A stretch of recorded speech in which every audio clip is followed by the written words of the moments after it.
Hello students, स्वागत है आप सभी का हमारे coaching institute the exam planet में। आज का हमारा टॉपिक है घोष और अघोष व्यंजन।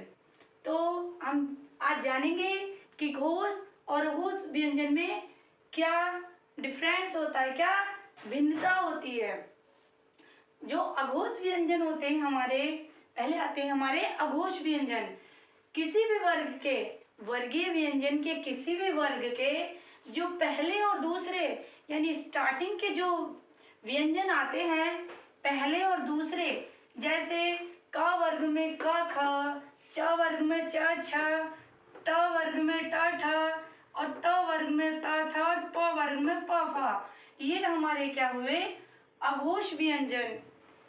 और इनको जब हम उच्चारित करते हैं, जब हम बोलते हैं, तो बिना किसी कंपन के, घर्षण, जिसमें घर्षण होता है, जब बोलते हैं घर्षण होता है और कंपन नहीं होता है, केवल श्वास के साथ ये उच्चारित होते हैं, केवल श्वास के द्वारा ही ये बोले जाते हैं। तो ये क्या हमारे अघोष व्यंजन कहलाते हैं। अब इसी में हमारे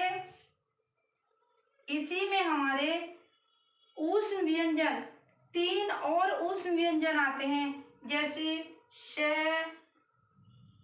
श और श, यानी कि छोटा श, बड़ा श और पेट चिरा श, ये भी हमारे क्या ऊष्म व्यंजन अघोष में ही आते हैं। अब आगे आता है हमारा घोष व्यंजन। घोष व्यंजन, आप कभी कभी कंफ्यूज हो जाते हैं कि सघोष व्यंजन, घोष व्यंजनों को ही सघोष व्यंजन कहते हैं। अब किसी भी वर्ग के तीसरा, चौथा और पांचवा घोष व्यंजन कहलाते हैं। किसी भी वर्ग के तीसरा, तृतीय, चतुर्थ और पंचम घोष व्यंजन कहलाते हैं किसी भी वर्ग के। अब इन्हें उच्चारित करने में या बोलने में घर्षण का, यानी कि श्वास के साथ घर्षण का प्रयोग होता है, कंपन निकलता है, तो ये क्या हमारे सघोष या घोष व्यंजन कहलाते हैं। ये क्या हमारे सघोष व्यंजन कहलाते हैं।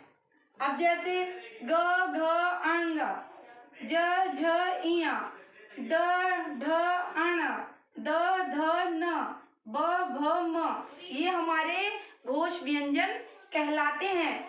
अब इसी में हमारे अंतःस्थी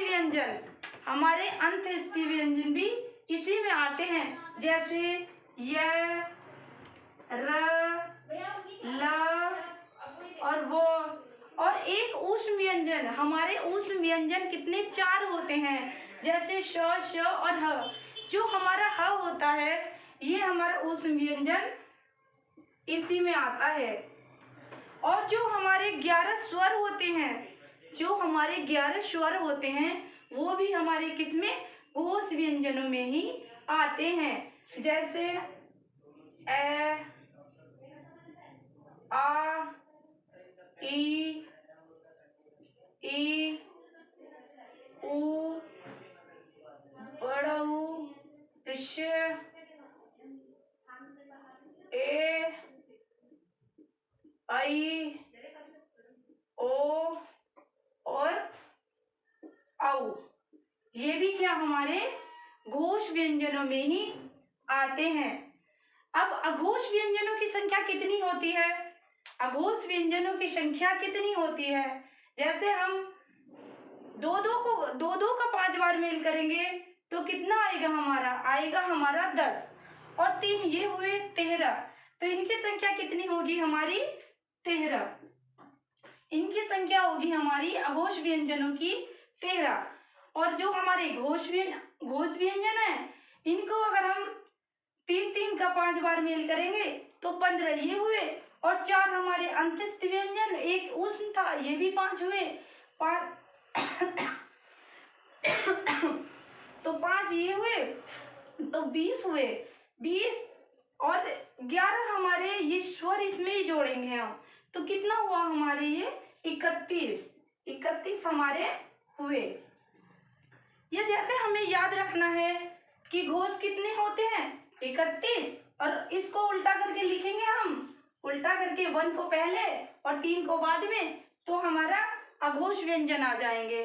इसको आसान तरीके से याद करना हो तो हम 31 को उल्टा करके लिखेंगे तो हमारे अघोष व्यंजन, और हम इसको 3 को पहले 1 को बाद में, तो ये हुए हमारे सघोष व्यंजन। आशा करते हैं कि आपको वीडियो पसंद आया होगा। धन्यवाद।